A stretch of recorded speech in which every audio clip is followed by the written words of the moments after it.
What is going on, my noob, and thank you for tuning back into another episode of Forspoken. And I want to thank each and every one of y'all for tuning in daily, weekly, hourly, however crazy my schedule may be when I upload these videos. I want to thank each and every one of you guys for continuing to come back and tune in. If you guys have made it this far in the series, it's impressive. And thank you. Definitely go ahead and check out the other series that's going up on this channel, which is Hogwarts Forspoken. So last we left off, we were here in the safe house, and we were headed into Silas' castle. Or at least we're going in that direction of Silas' castle. So the first time around recording this video or this episode, I lost the whole audio.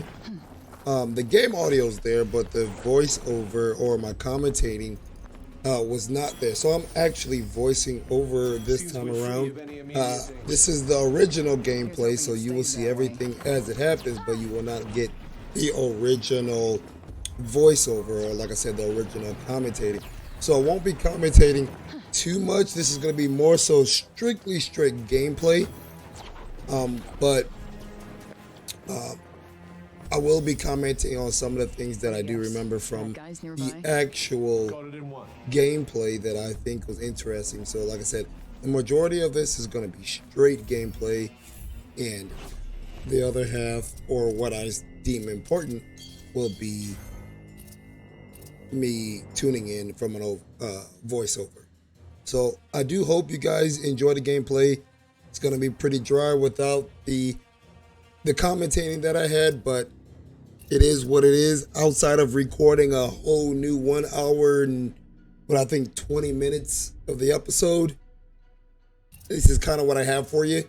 It's still great gameplay, just a little dry without the commentating. I mean, you still have Cuff and you still have Frey communicating with each other, so you can enjoy that. I mean, Cuff's comebacks are so quick and so, I don't even know what you want to call it, but they are entertaining in themselves. So I hope you enjoy the gameplay. If you hate it without my commentating, let me know in the comments below. Yeah, let me know in the comments below. What do you think of the gameplay without my in-game commentating? This will not happen frequently. I'm not gonna say it won't happen again. I mean, the channel is called Noob at Heart, so I do make several new mistakes, and I went and made a change in my video editing software, which I thought was better, and it caused issues. Enjoy. As unique as the individual mind it springs from.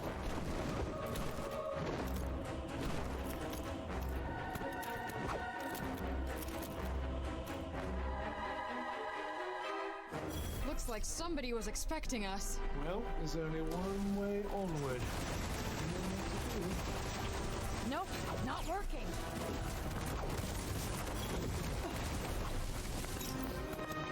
Mother Nature would like a word. Got you on your toes now.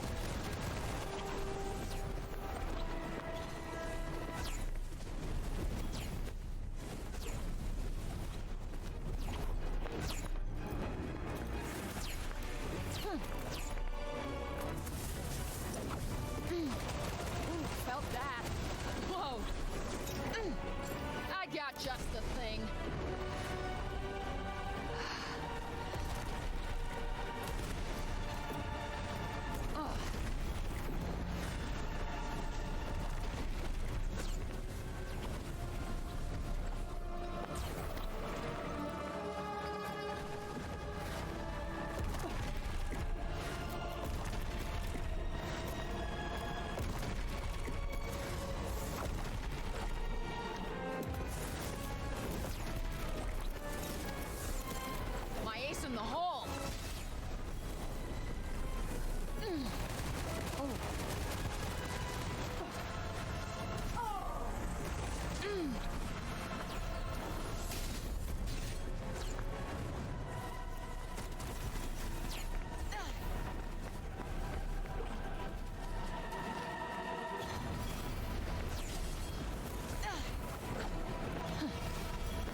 doing much.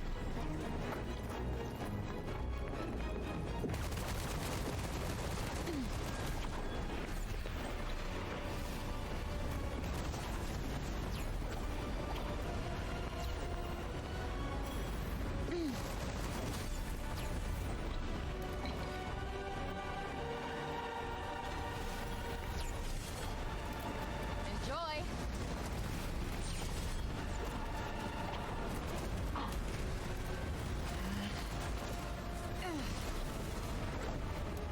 We got this.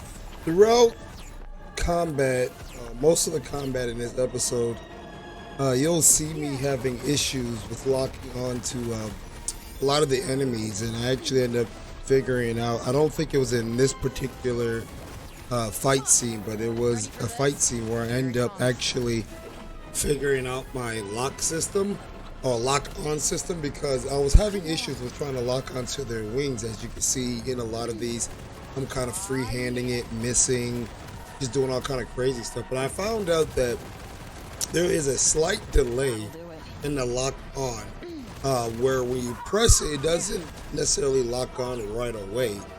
You have to give it a second, and I was like just tapping the hell out of the lock on button, which for me was L3, or no, R3 was my lock on button, and I was tapping the hell out of it. And I would lock on, but I would lock back off, or I would unlock on whatever I was locking onto, and this was causing issues. It actually seems like I did figure it out in this fight scene, but it was causing issues with being able to target, because I was actually able to target his second enemy down, while I was actually able to clear the second enemy significantly faster than I did the first one. But tapping it, give it in a second or two, and then it would lock. As you can see here, I'm locked on, able to hold on to what I'm looking at, and then fighting with no problem. So if you are playing Forspoken and you're having issues with locking on, or your lock on doesn't seem to be working right, hit the lock on button, give it a second or two, it should lock onto your target, and then you should be able to switch back and forth between whatever you need to lock on. Like in this instance, I could lock onto the wing, or I could lock onto the body. But obviously for this enemy type, I need to lock onto the wing to weaken it, so then I could then kill it normally. So that's just a little in-game tip right there.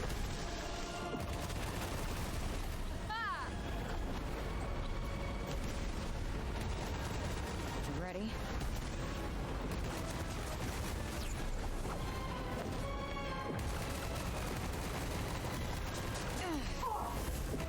You're toast. Without giving away too much, I would definitely recommend you all to watch towards the end of the video, because there is something that happens towards the end of the video that is, how do I want to describe it? It is something that I was not expecting, I was not prepared for, but I'm extremely happy that it did happen. Extremely happy that it happened, and That's over.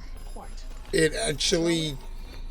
So I didn't have a bad mindset or a bad view of the game yet, but Almost there. that what happened towards the end of this video actually increased the want to play, or the playability of the game tenfold. So definitely stick around towards the end of the video so you can see what happened, Proceed with extreme and then maybe play. it would be something I would encourage you all to around? get the game as well. Turning back is always an option.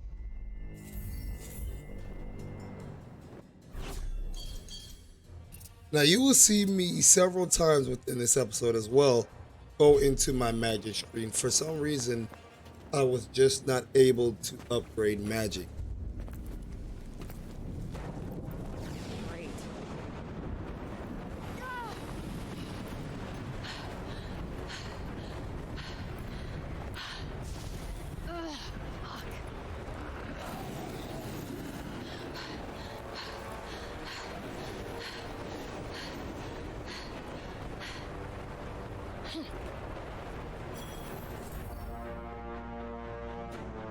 Sorry about that. Anywho, you'll see me for several times just trying to upgrade my magic, and I just couldn't, or at least see the magic in the game, and I couldn't for the life of me get to it. And I think it has something to do with the area that I was in. I was in an area where I wasn't able to do some upgrading. But then later on, you'll see an episode where I guess I was wrong about that, and I was actually able to upgrade it. Now, this technically right here is a chase scene. Again, sorry about not having in-game commentary. It's noob mistakes, noob mistakes. And a buddy of mine actually made a very good suggestion on videos when I do make these types of mistakes. Kind of give you guys some forehand warning, which I am going to implement in my videos. I'm a little upset that he did not put that suggestion in the comments because, as we all know, comments do help out the video so other people can see it. But I am going to definitely implement that. I'm not going to tell you guys what it is. He knows what it is. I know what it is. You guys will see it when this video goes live. But anywho, the area I thought I couldn't change my magic or whatnot, and it just seemed for some reason that the info screen for the magic was gone. Like I just couldn't see what it was doing, how much damage it was doing, which I assume that's what those numbers mean. I understand also some of those numbers are the mana requirement needed to do the upgrades. But nonetheless, I just stuck with what I had, did what you guys have been seeing me do for the longest, and that's how I end up playing that. I don't know why I want to go home. 'Cause this place fucking sucks. I do understand that may have been a bit intense. Intense? That was batshit crazy. I might live on the streets of New York, where the cat is company, but I would rather be there, alone, than spend one more minute in this fucking hellhole. I'll try to get some sleep. Things will be better in the morning. Yeah, sure.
You know,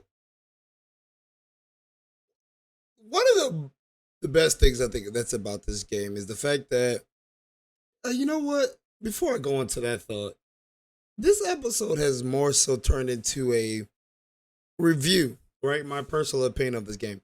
But the best thing I think that this game has to offer is the friendly or so unfriendly conversation and banter that goes back and forth between Frey and Cuff. And I think that it's literally the best aspect of the game outside of the game itself, right? It's if you just listen to their conversations that they have, it's hilarious because Cuff, I mean, Frey comes with like this serious attitude and these serious thoughts and talks about what she doesn't and does like and all this, that, and the third. And then Cuff just comes in with some smart, slick at the mouth comment that just like, it's like something you would think like a brother and sister type of conversation. Just, it's not friendly at all, but there's no harm in the conversation whatsoever either.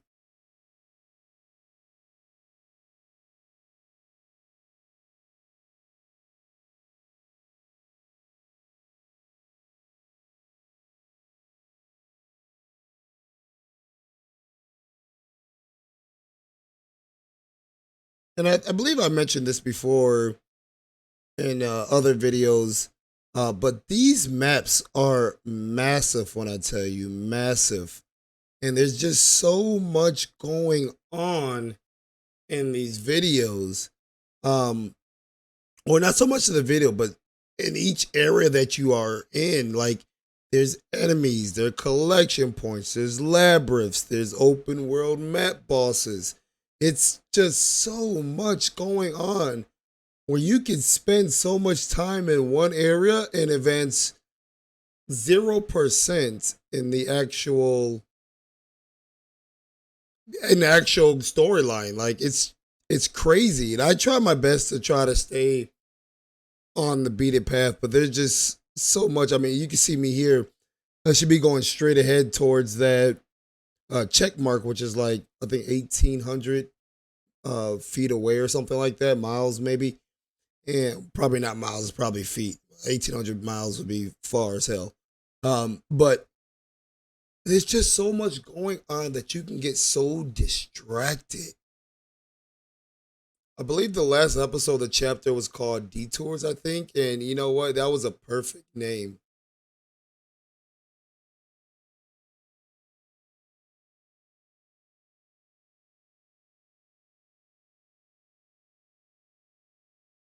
So here we are. Instead of heading towards the mission, I actually chose to go into this labyrinth. Now, the labyrinth, if you guys have not picked up on it yet, I believe this is my third labyrinth. The labyrinth is actually places that get pretty decent gear. It's actually, I think all the gear that I've gotten actually has came from the labyrinth. So I've been trying to make it a thing to go into these labyrinths so I can actually get some of that gear. And I actually end up getting a pretty decent piece of gear out of this labyrinth. It kind of contradicts with some of the stuff that I'm currently wearing, which you will see. Unfortunately, you won't be able to hear the commentary, but I will most likely chime in on that part of the gameplay.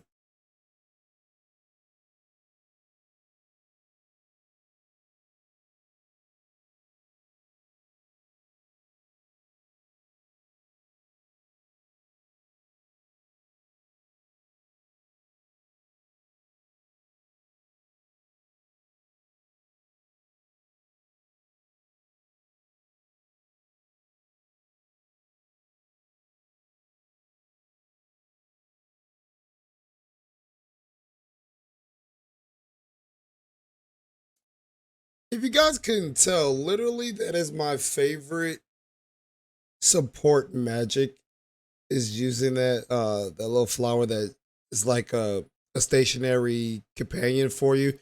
It actually ends up doing massive damage. And I believe I show um my gear setup and my nail setup a little bit later on in the video.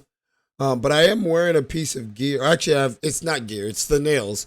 I'm wearing two of them that actually allow my support magic to do more damage when my surge magic is full, and currently it is full.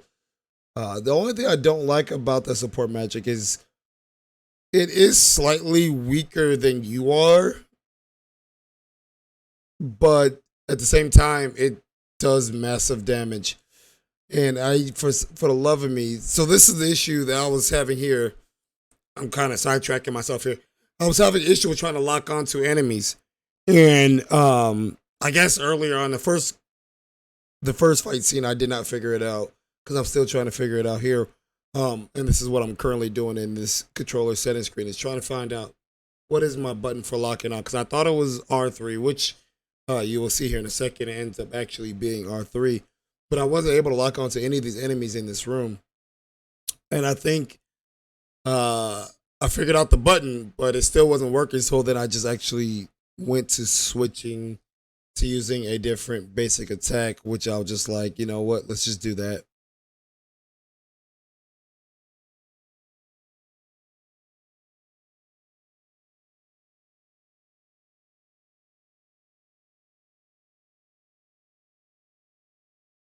The labyrinths as well are a good source of experience points too. I will definitely tell you that you can get a lot of experience out of these labyrinths.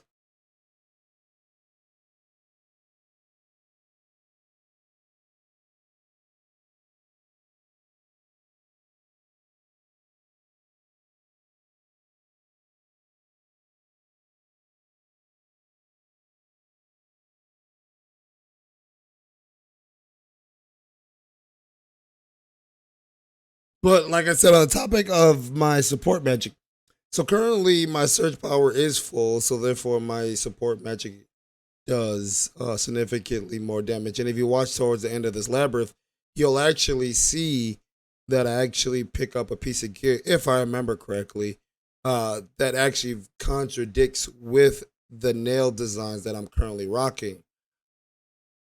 Now, the contradiction is pretty big, but I end up sticking with it.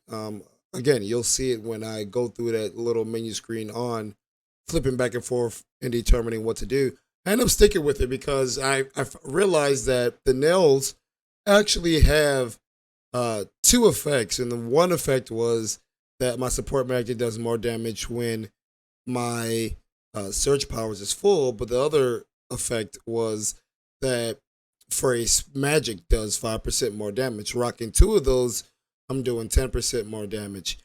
But then I end up picking up a piece of gear here out of the labyrinth that actually states that I do more damage when my surge is not full.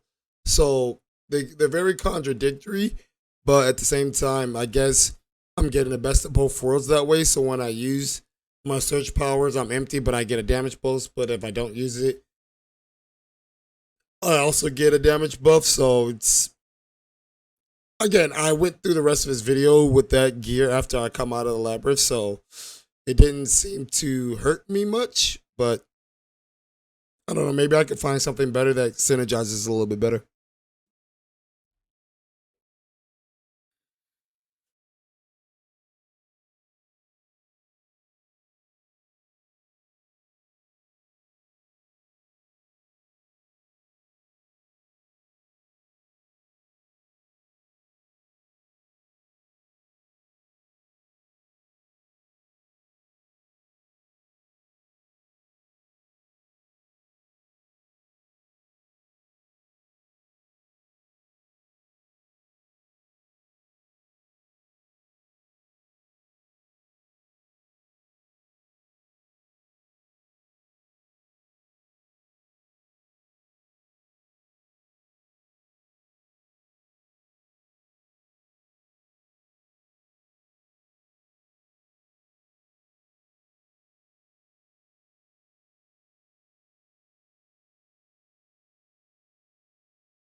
So at this moment, I have three doors I can go through. The one, obviously, the one I'm heading to right now is the correct path. But then I have one door on the left and one door on the right. I do not take this first door right away because I determined that that's the right way to go. But I end up going left and right here.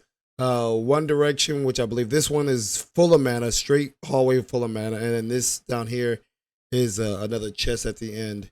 I end up exploring both of these pathways before I actually take the correct path, which is the door leading to the boss fight.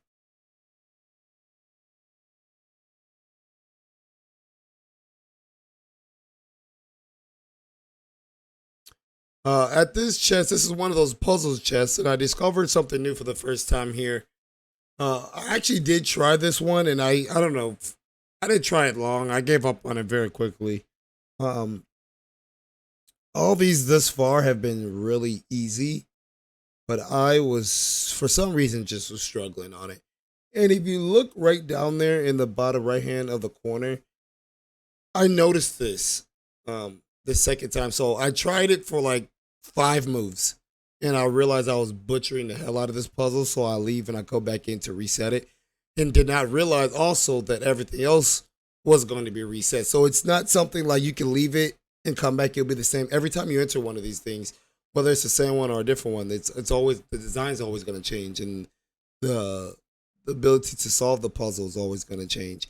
And I'm pretty sure there's multiple different ways that these can be solved as well. Up until this one, I was solving it with no problem. But again, if you see right there at the bottom right hand of the corner, it says spend mana to unlock. And I never noticed that. I don't know if this is the first time it showed up or if it's always been there, but I actually end up using my mana to solve this puzzle because I just wanted to get it done. Because like I said, I was just royally destroying this puzzle, as you guys can see. But it wasn't expensive. I think it only cost 3 mana. I had like 190 mana, I think. So I just used mana.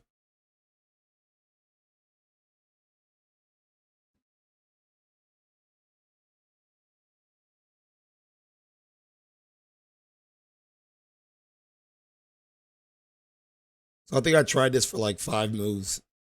And then I was just like, yep, I noticed that down there at the bottom and I tried it.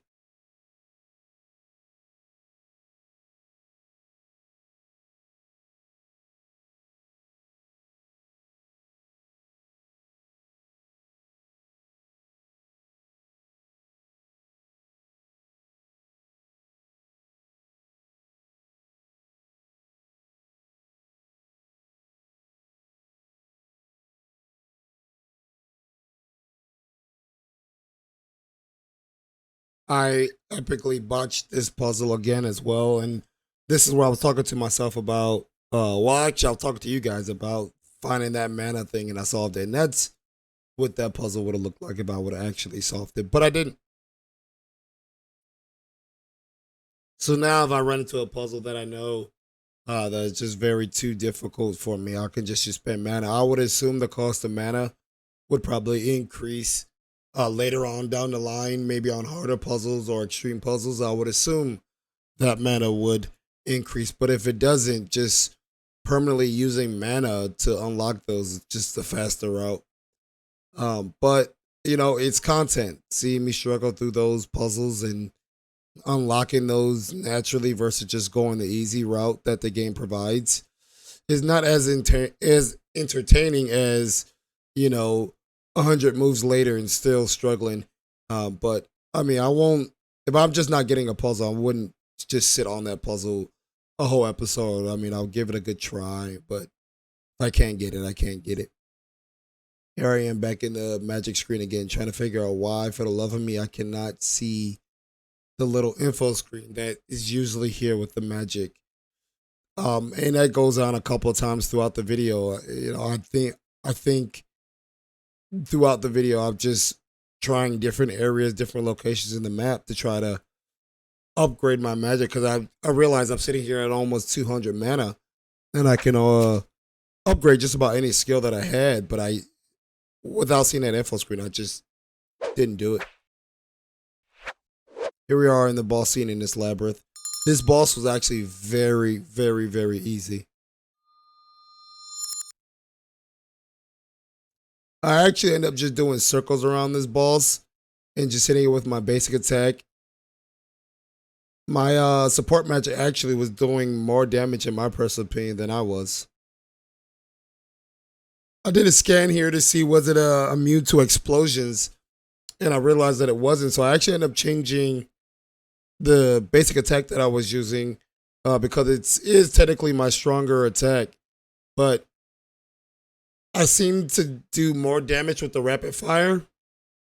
So this is where I was using the burst, thinking, no, this is the scatter. There it is. I switched there. The burst shot. And this is where I thought the burst shot would do better because he's not immune to explosions. And it was doing about 34. You know, as you can see there, 34, 34, 18. But then I realized that my burst shot, once all the numbers add up, it just does more damage. 10 of those threes, easy, does more damage than the burst, and I was able to do that. Now, this shotgun effect here was actually doing a decent amount of damage as well, too, but I ended up switching away from it because I felt like it was just way too slow. So I ended up sticking with what I use pretty much 90% of my episodes was my support magic and the burst shot, with the occasional surge magic when it was available. Now, there has been times where I didn't realize it. I'm realizing it now, and over this voiceover, that there's been times, I don't know what it was, maybe it was a sweet spot, because I didn't notice in the combat any critical spots. All the other bosses have had critical spots, and I didn't notice any on this boss, but I noticed that there's been times where I've been just chunking away at its health, and I flip back and forth between my skills in this fight. I'm just trying to find out what was just working better. And at the time, I think I had actually ended up finished with the boss using the burst shot. Because I realized he was just easy by just doing his circle motion. He was barely hitting me. My support magic was doing damage. I was doing damage. And he just couldn't touch me. He was out of the 3 labyrinths that I've done this far, he was the easiest. The one prior to this one, which I believe was in the last episode, if not, it was the episode before it. I thought he was easy. This one is cake. This one made the labyrinth super easy.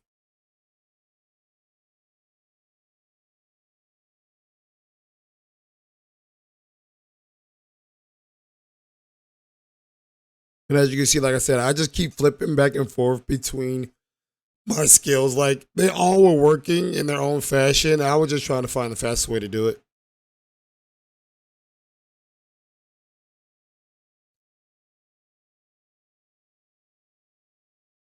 I end up finishing the boss off with the shield shot. It's a very powerful attack. It's just, you have to be very close to use it. So we are done going into the trophy room and then back to the front and out of this labyrinth. You'll see the piece of gear that I pick up here, like I was mentioning a little bit earlier, is slightly contradicting. Well, it's actually very contradicting with the nail design, which I believe at this scene I also show those 2 different screens. But it's a good piece of gear compared to what I have so far. It's the best that I had so far.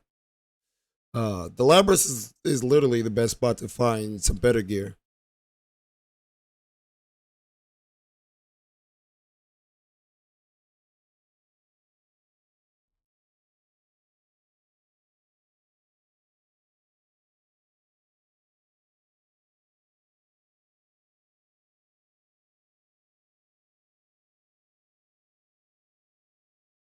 So this is the piece of gear here that I got that, like I said, was better. I do go on the screen, the gear screen, and I do go to equip that, and I believe that's where I show you guys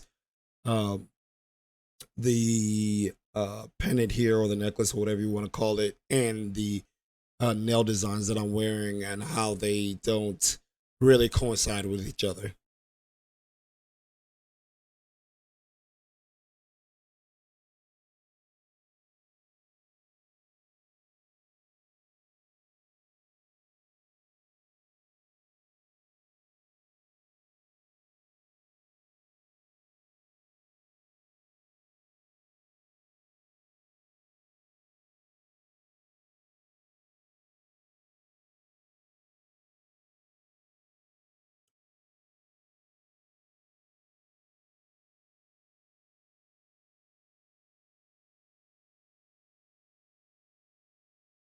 And again, like I said, I'm throughout this whole video going in that magic screen to see if I can see what's going on with magic, and I just couldn't. I'm pretty sure I do this a couple more times in that combat. Now, I don't know if you noticed, but the cloak that I'm wearing actually increases my um surge ability. So again, there's some more non-synergy going on with my nails and gear.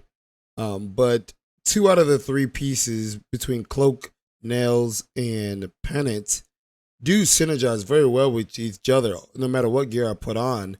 It's just all three don't. And in the combat, I can't really tell if it's hurting me or not. I mean, I've made a whole episode. I completed this episode. I'm not going to give away the end. Trying my best not to give away the end. But I mean, I made an episode nonetheless, whether it's a complete success or a complete failure. I do make it to the end of the video. Now, you see these fireballs flying through, and I thought it was from this tower, which I believe I'll show here in a second. But it actually was not from that. There it is, the tower right there. It was not from that tower. I think the fireballs are coming from a different tower, which I don't believe I ever figured out which tower it was coming from. But I just managed to just hug this wall, traverse the map, and I didn't really run into any issue. It wasn't anything that I could destroy. This was me trying to find the tower because I thought it was this, so I sat here for a second to see was it going to shoot at me, but it didn't. This actually ended up being something else to discover throughout the map.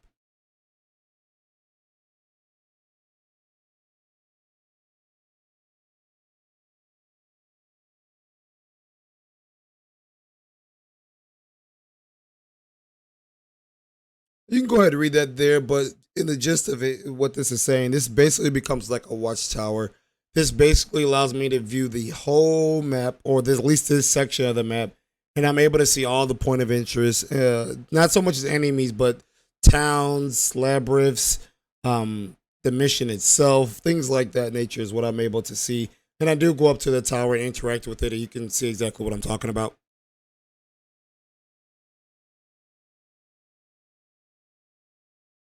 As you can see there, I can see all the point of interest. There's a labyrinth, time trial. I kind of click on all of them, see what they were. There's a statue. I did mention that I wanted to get the statue, but then I looked where the mission was, and as you can see, it's literally 180 degrees in the opposite direction. So I decided to forego going over that.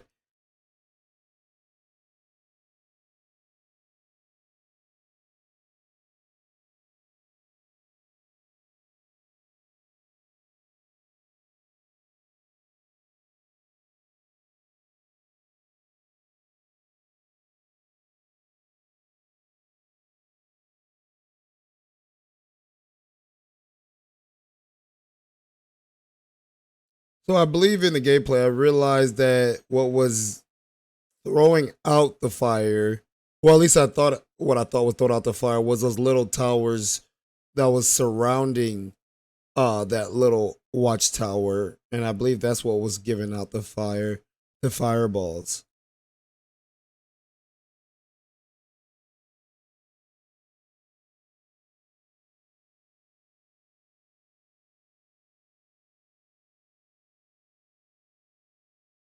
But then again, as you saw right there, I came to realize it wasn't those little light towers because now we have fireballs coming and I'm above those. So, like I said, I never really figured out what was giving out the fireballs. And now that I just saw it, it looks like you see a little ballistas that are right there. I think people were actually shooting them at me from the ballistas higher up.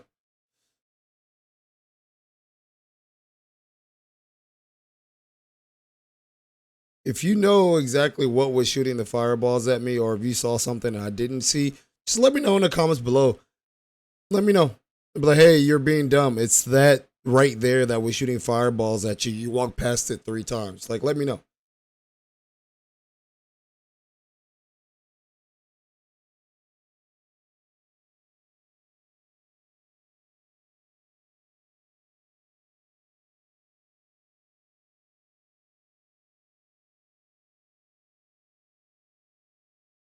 So for the next few minutes, you'll just watch me fight little soldier people and traverse up this hill here. It's pretty good fight scenes here. I've run into one of Silas' mini bosses or clones or whatever you want to call it. I think this would have been my third time fighting one of those, maybe even my second time fighting one of them.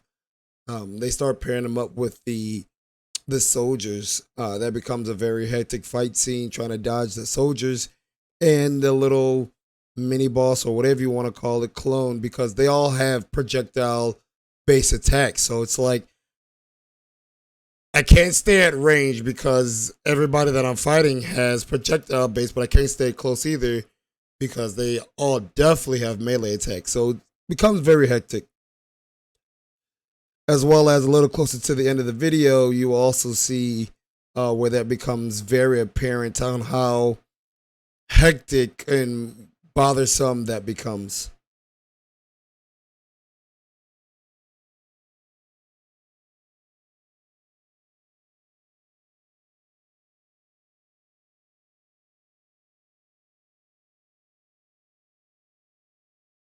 Now, in the two series that I'm playing, Forspoken and the Hogwarts Legacy, they both have a scan system, right? And I like Forspoken's scan system better than the Hogwarts one, just due to the fact that in Hogwarts, when you do the scan system, you actually have to stop moving to scan. But in Forspoken, I can scan on the go. And I think that's a better system, or it's better utilized and better implemented than having to stop moving. I should be able to continue to move and scan. So that's something that's different between the two series that I have going up right now on the channel. Now, spell combos is something that I've always done, and just never really thought of it as a spell combo.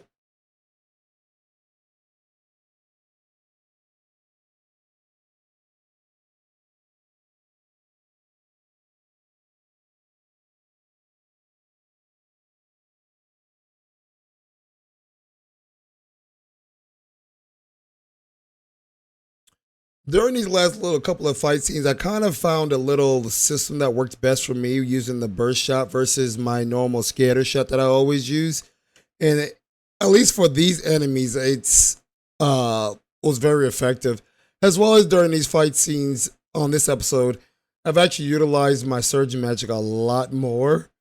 So you'll see me actually use that quite a bit, and you'll see me actually strategize with it while I'll try to group up a bunch of enemies and try to use that, because it is an arrow effect using that surge magic, and it's very powerful. Again, I kind of referenced the end of the video quite a bit, but you will see me use it towards the end of the video, and it becomes ineffective. It's not that it's weak, it's just what I was fighting was significantly stronger.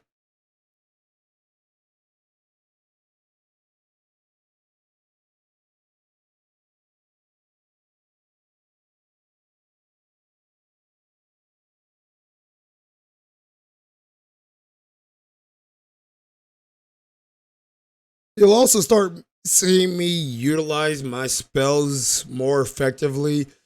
So, like you saw here, when I'm up a closer person, I try to use this little shotgun effect in attack, which seemed to be significantly more effective. So, this is definitely a close quarters more of an attack than like using my burst shot or my scatter shot.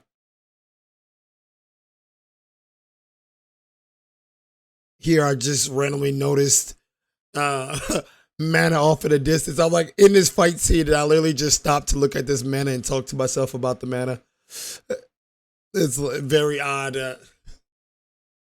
It's definitely one of those squirrel moments. I got enemies fighting me in the back, and just, oh, mana, squirrel.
So in this part of getting up to the castle, you'll notice that I just said, no, I'm not going to fight anything, which I feel epically at doing. I end up fighting a little bit, but I try to stay to the rooftops to just avoid a lot of the combat to get up there. I was just literally just trying to get up to the top of this little pathway slash castle walkway or whatever you want to call it.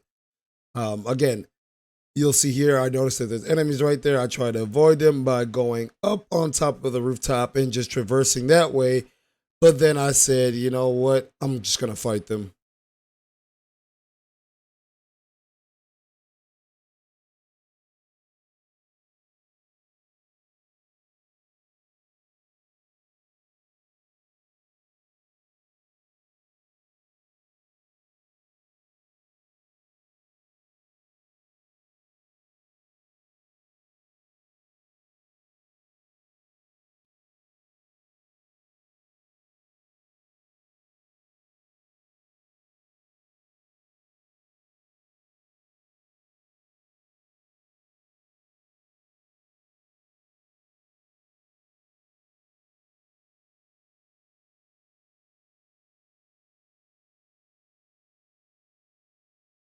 The streets in this town were just littered with enemies all over the place.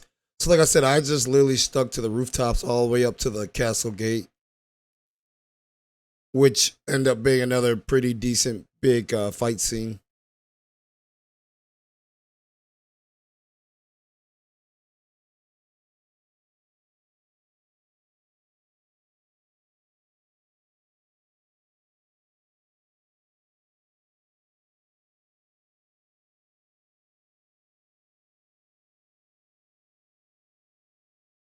So here I am at the gate now, and again, there's the mini balls and the soldiers, and this is why I switched over to the scatter shot because it seemed to work better with them. You'll also see me use my surge magic here to kind of group everybody together. I did try to focus on the little guys over the boss. I started with the boss, and I just realized it was just way too hard to focus on the boss and try to avoid the little guys. So I actually end up going for the little guys first to get rid of them, and then just 101 the boss.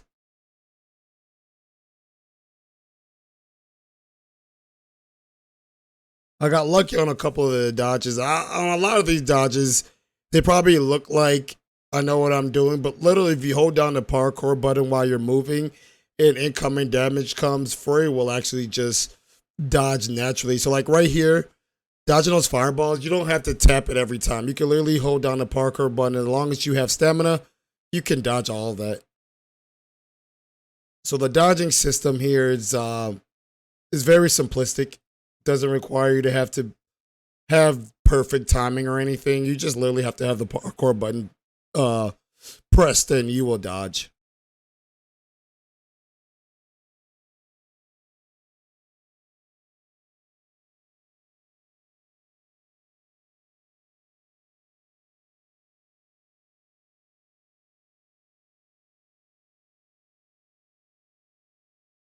So now it's back to the boss 101. I switched out to the scatter shot because I feel like I'm able to do damage significantly faster with the scatter shot in taking down these wings on this mini boss here. If you want to call it a mini boss, it's really not a mini boss. I think in episode 3 we actually fought a mini boss, and compared to that, this is not that.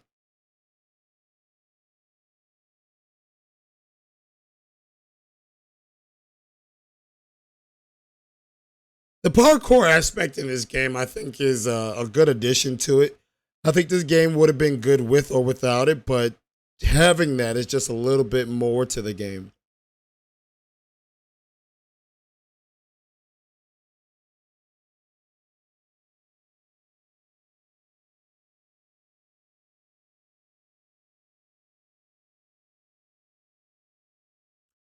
Throughout this episode, I find a bunch of these things here, and I find out, again, if you're at this part of the game, or if you're thinking about getting it and you think these guys are difficult, literally keeping them at range while they have wings is the easiest. It's when they become Wingless is when they actually become more annoying because they do a lot of zippity doo-dah moves.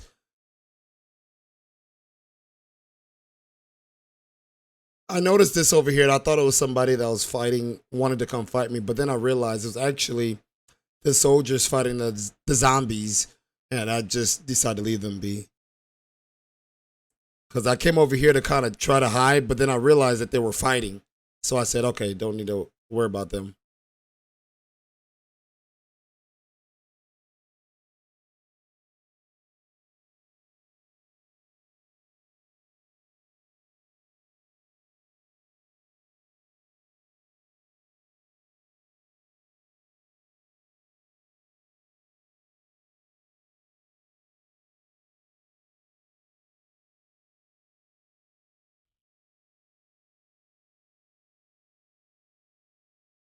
I've said it in other videos, but I absolutely love phrase vocabulary.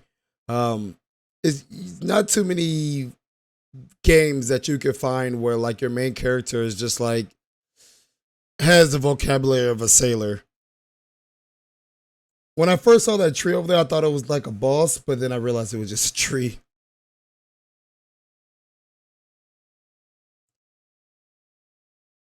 I believe I go back into my magic screen because I'm realized that I'm sitting at over 200 mana. But again, I run into the same issue of not being able to figure out why I can't see the info screen for my magic, so I don't end up messing with it.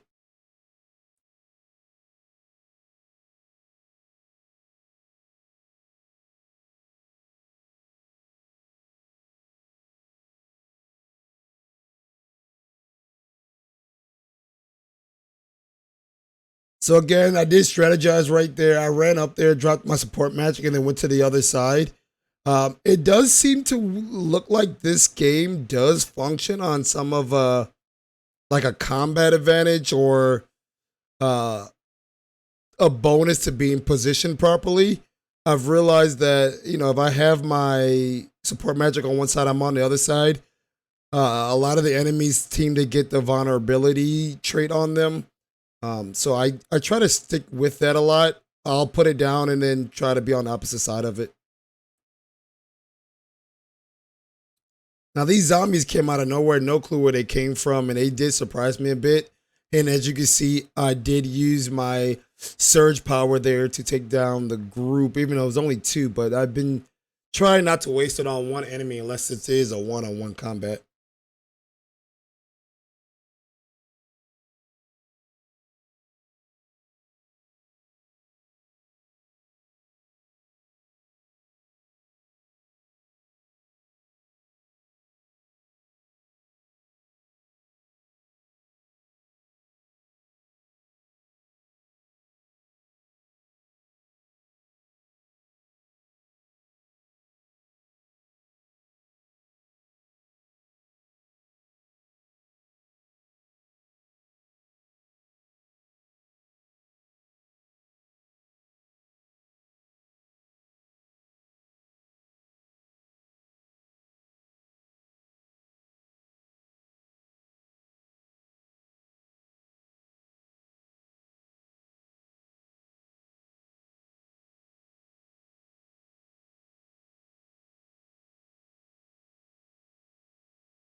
So on these guys, I used to try to get around the backside of them because that's where they're actually vulnerable.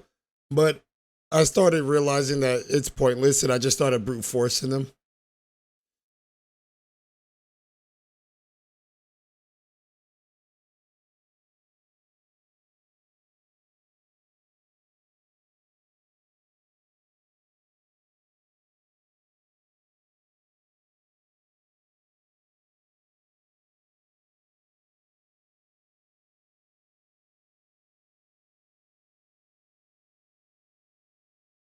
So here I actually end up using my surge magic uh, beautifully. Again, these guys aren't hard. They're just very annoying because they have the big shields. But I actually end up using my support magic, I believe, on these guys.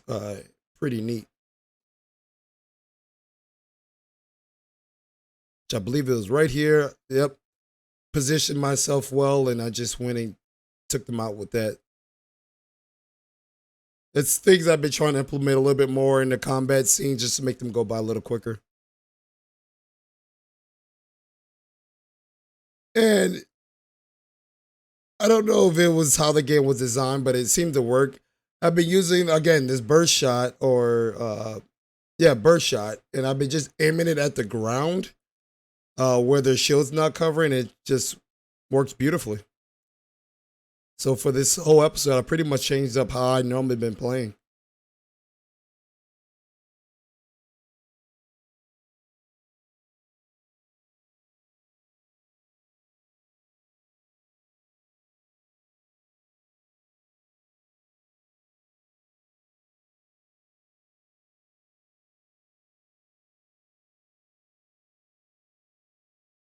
So when I started this fight scene, I did not realize that that little Tantas was over there until he was right on top of me. But I think I ended up focusing on them again for a little bit, and then I was like, no, I'm just gonna go for the little guys.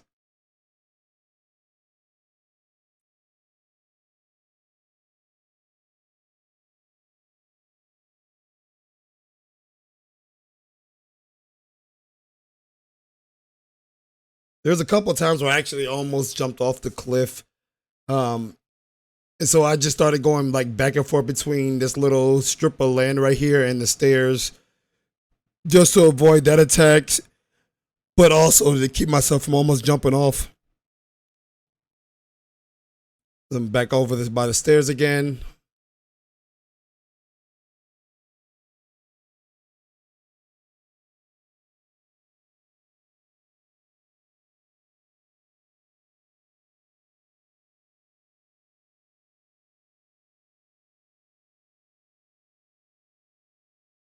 This was one of the spots where I almost fell off.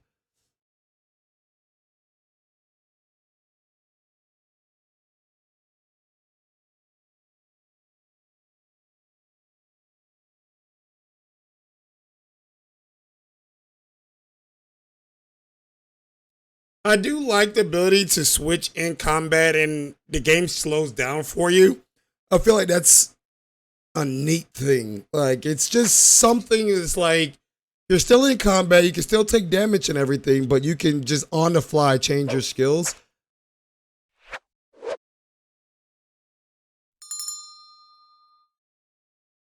And I've gotten significantly better at taking down these guys compared to the very first fight scene. But like I said, when they lose their wing is when they become annoying and they start zipping. Right there, I thought she was gonna zip right at me, and I went to do a parkour dodge, and it didn't. Literally nothing because she actually stopped mid-flight.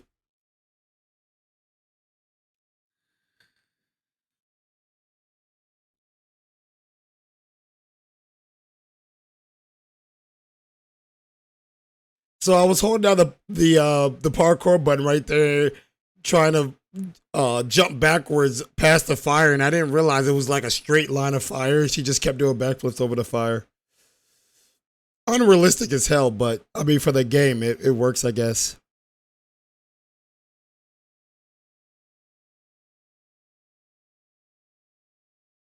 As well as I got a better handle on the locking on system compared to the beginning of the video. So these things have again become significantly easier to take down.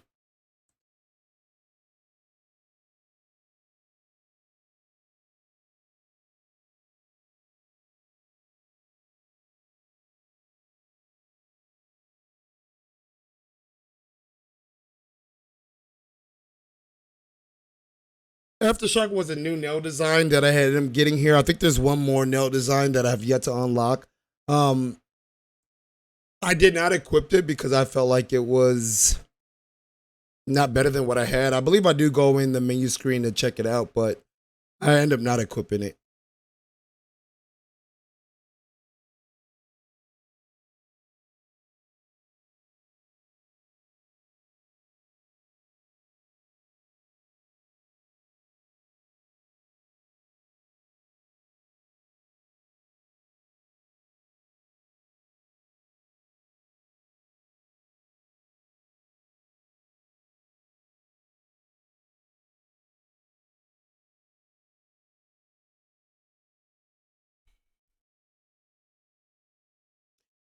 This little cutscene was very annoying because I actually had to go and look at like 12 pictures.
So here I am again looking at the nails in a new piece of gear I got. I'm realizing that they're contradicting themselves. Like I said earlier, we would see this, but this is where I'm saying it has two effects. Where my support magic deals more damage when the surge is full, and it also the second effect is it gives me a +5 to all damage.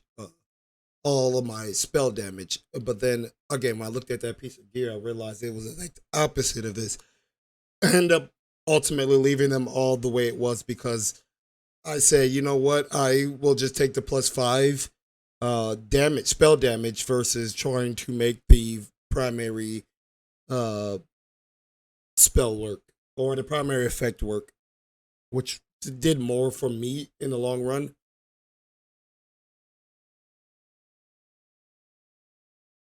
And I'm still trying to figure out why I couldn't uh see the screen. But then I ultimately just say, you know what?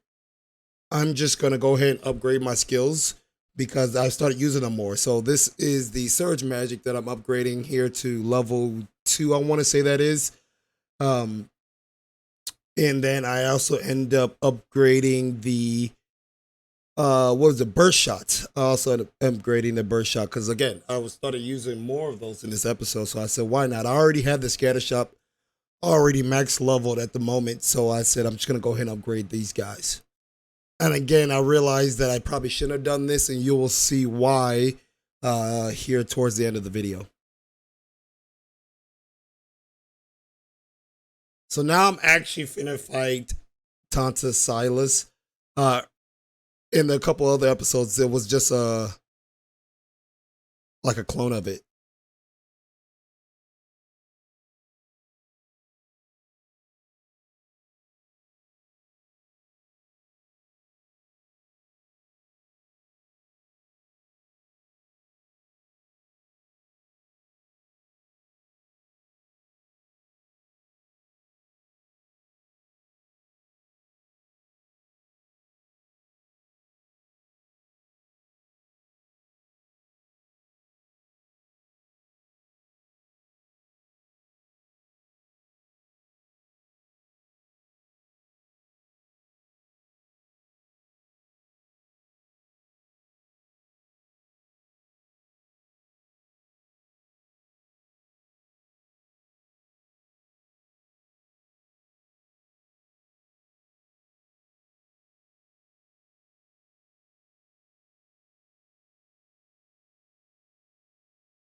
Okay, this was the fight scene against the actual Tanta, and it was actually a very good one.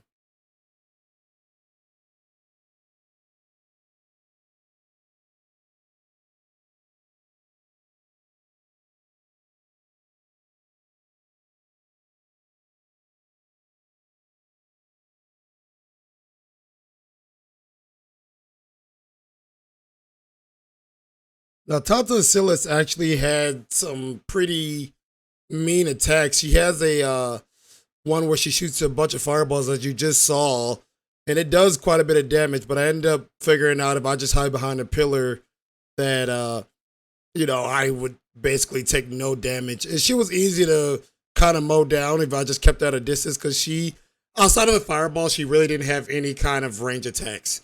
So I just kept at a distance and mowed her down with these attacks.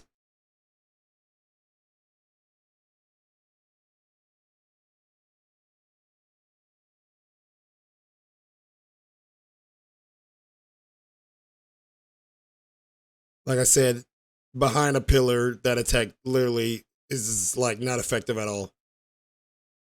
But then I didn't realize she shot more, and I took a big hit from that.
This is where she kind of leveled up here and got a new spell. Well, I'm sure it wasn't new, but she started showing it. But this part of the fight was pretty hectic because those guys were shooting stuff. She was shooting stuff. I was dodging quite a bit. I wanted to do a final blow on a bunch of those guys, but I just decided it would be better to just keep them at a distance, get down Silas' health, and that's how I end up finishing this fight. You'll see here in a second, she actually cheats, pulls out her Game Shark, and actually uses a whole cheat code on me, which wasn't fair at all. She actually ended up going into like her next mode, gets all of her health back. It wasn't fair at all. It was not fair, I'll tell you that much. But here I focused on mowing down her minions there. You saw me using a Surge Magic beautifully where I took over more than half of them out.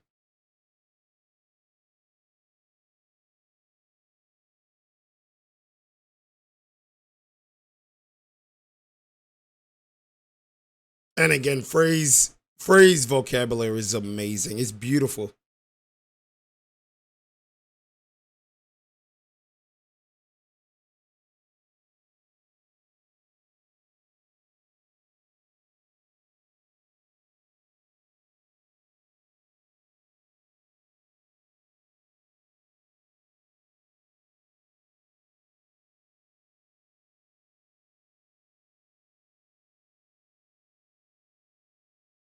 This is where I thought I had defeated her, but it didn't happen.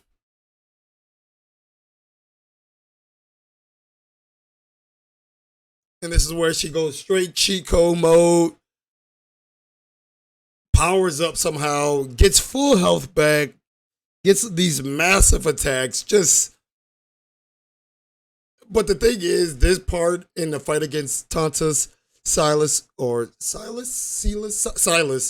was actually easier than the first half of the fight.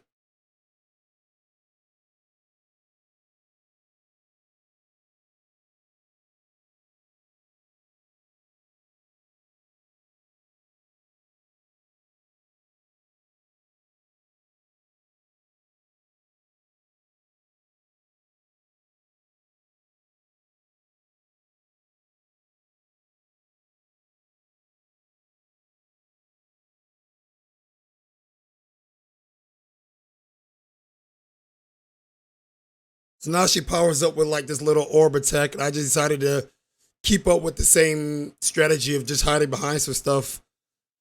I actually came out too early there, but outside of that, I was good. This just happened to happen where those blocks were perfect until like the last two, and I got hit by them. Now, towards the end of this fight, I actually found out that while she's casting spells, she's actually taking more damage. So you'll see me evading less and just taking the hits just to do the damage. It does happen early. I don't realize it until later on in the fight scene where her health was just being taken down.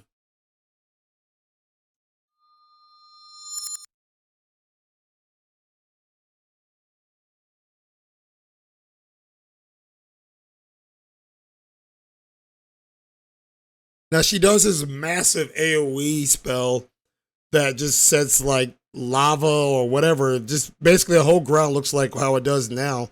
And there's nowhere to stand besides on these little down pillars off to the side. But again, like I said, I realized that while she's in that little state or does that move, she takes more damage. So I said, forget it. Standing on that ground, I do take dot damage, but it was very small. So I said, I'm going to stand on it, do damage to her. Here it goes right here. I do at first get up here not to take any damage, but then you'll see I'm shooting at her and she's actually taking massive damage.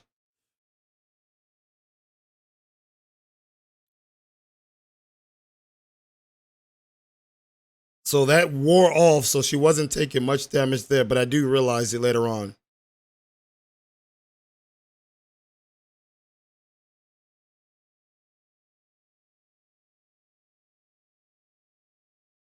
So here she's getting ready to cast a spell and she's taking massive damage. And I'm trying to run up here. I'm dodging here, trying to run up on her to do this killer blow. It obviously doesn't kill her.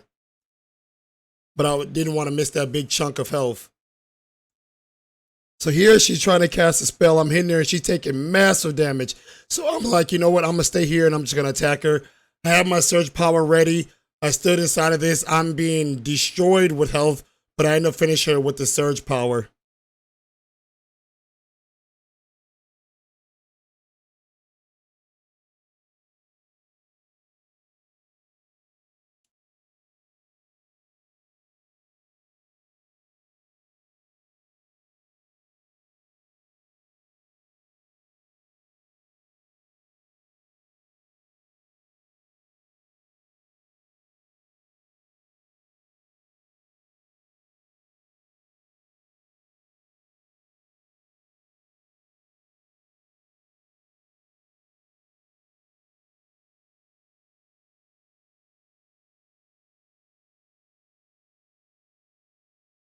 For a second there, I thought she was actually getting ready to come back, but it ended up being something totally different. It was actually another Vambrace is what was coming in.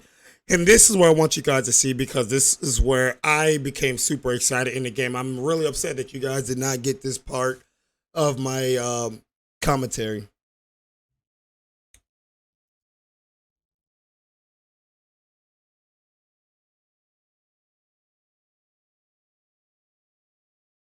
So at this part of the game, what you will see is actually I learned a whole new skill set. And this is why I became so excited, because the original skills that we were using, I thought I was stuck with those to the end of the game.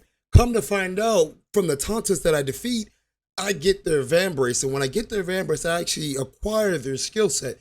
So this is why I was so excited. This is what I was saying to stay tuned for, because here now, those basic skills that I were using, they are no longer the only skills I have to use. Like now I can use Tantas Silas's abilities that we saw, or some of those what we saw in that fight scene. I have those abilities now. And so when I get to those other Tantases, I can only assume, I don't know, but I can only assume that I also will acquire their abilities too. So I was so animated in realizing that I was gonna get these new abilities finally, and I can get rid of these weak attacks that I thought that I was stuck with for the beginning of the game. So I was very happy about that. I do go into the magic screen to see it. I wasn't able to see much. I only had one skill unlocked. I didn't even equip it.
So here we come up across something that I was always wondering in the game, and I actually end up figuring it out here.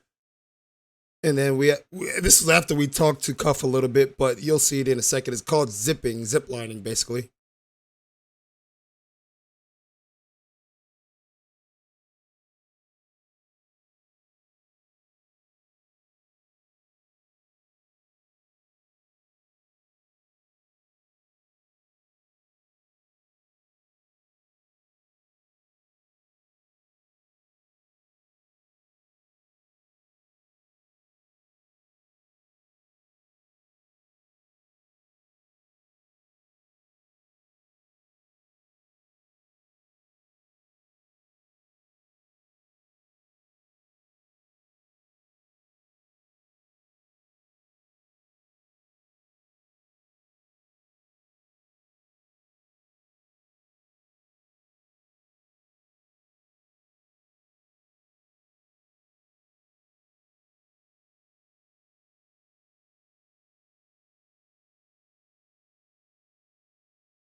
So this is what I'm talking about. Here's a zip spell. I actually struggle at the very beginning to do this. You'll see it here. But I was actually aiming at the wrong thing.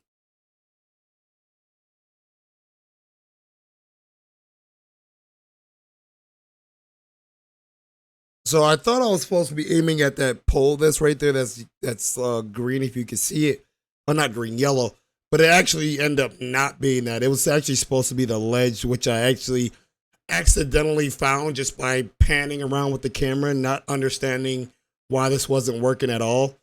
And you'll see it, a little circle comes up, and that's when I realized, okay, figured out what I'm supposed to be doing.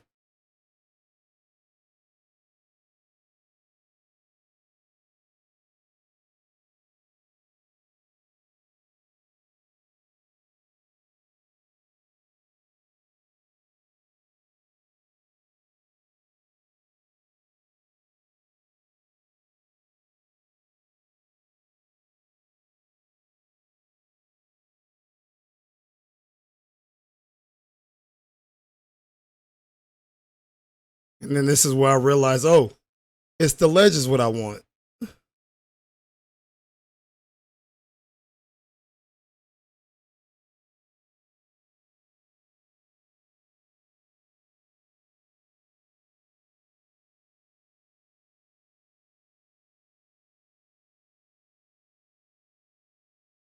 So I don't actually do this part. This is where I cut out. But what I actually ended up doing was just fast traveling back to. I don't think I did. I might have actually done it, but this is where I ended up fast traveling back to Sapal. That is done off screen. But hey, I want to thank you guys for tuning in with me and watching this episode. Again, I'm so sorry about my commentary in-game live being cut out, and I hope the voiceover wasn't too bad. I hope it was actually might have been better than the in-game commenting, which I don't think it was, but it was a lot more informative. You got to watch a lot of the gameplay, and I only chimed in, like I said, on some of the important parts. I'm really excited, though, to get into Silas' skill set, which, again, like I said, actually, when I was playing this episode, was something that I was super, super, super excited about. But like I said, hey, thanks for rocking out with me. Thank you for tuning in as these videos go live. Definitely don't forget, if you guys want to, but I would appreciate it if you guys go ahead and hit that subscribe, like, and comment button. And I'll catch you guys in the next one. Thank you guys for staying tuned into the Noob Network. If you guys have made it this far in the episode, go ahead and hit that notification button, hit that subscribe button so you guys can stay up to date with all of my latest content. Go ahead and check out the video up above, which will be the network's most popular video, and go ahead and check out the video to your right, which will be the next episode in this series. I'll catch you guys in the next one.